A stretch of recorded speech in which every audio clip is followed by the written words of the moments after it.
Viktor Frankl was asked thousands of times across his life, "What did the camps teach you about human nature?" His answer was always the same, and it surprised many of the people who asked. Frankl said, "I learned two things. First, that there is no situation so degraded that some humans cannot rise within it to a kind of nobility. Second, that there is no comfort so secure that some humans will not, within it, descend to baseness."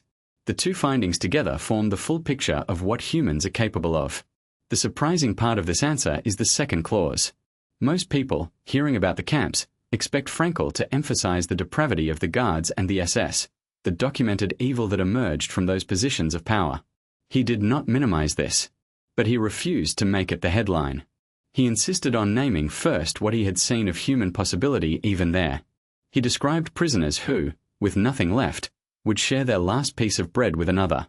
Prisoners who walked through the barracks comforting those near death, even when they themselves had nothing left to comfort with.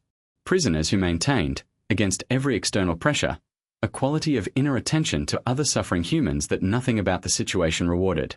Frankl said, "These people existed. There were not many of them, but there were enough to prove that the situation did not determine the response. Even in Auschwitz, even there, the human being could refuse to become what the situation seemed to demand." And then, the second finding. In comfort, in safety, in the absence of any external pressure to do harm, ordinary people regularly do harm. The well-fed bureaucrat who facilitates injustice from his comfortable office. The successful executive whose decisions destroy thousands of lives without his ever seeing their faces. The respectable citizen who participates in cruelties by acquiescing in their public form. Frankl had no patience for the view that evil was something Germans or Nazis specifically were prone to. He believed it was universally human. The conditions that brought it forth in the camps were unusual. The capacity that the conditions activated was not. From these two findings, Frankl drew the central conclusion of his anthropology. Humans are not essentially good. Humans are not essentially evil.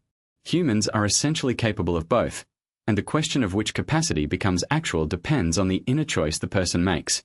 The same biological organism can become a saint or a monster. The same chromosomes can produce a Sophie Scholl or a Reinhard Heydrich. What determines which is not the genes? It is the inner choice, made and remade over time. This view has uncomfortable implications. It means that the safe assumption of one's own goodness is unwarranted.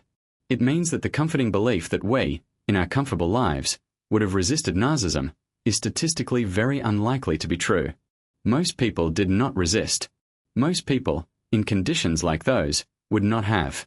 The few who did resisted not because they were better people but because they had built, before the conditions arose, the capacity to resist. This is the practical teaching. The capacity to do right in extremity is not a quality automatically present in good people.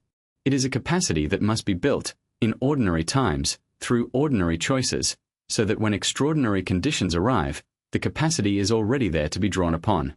The person who has practiced honesty in small things has built the capacity for honesty in large things. The person who has cultivated attention to others in daily life has built the capacity for attention to others when nothing else remains. Frankl believed his entire psychology rested on this anthropology. Logotherapy was not a treatment for already formed adults to discover their meaning. It was, more deeply, a discipline for the daily building of the inner self, so that whatever conditions one's life eventually presented, the person had built something that could meet them.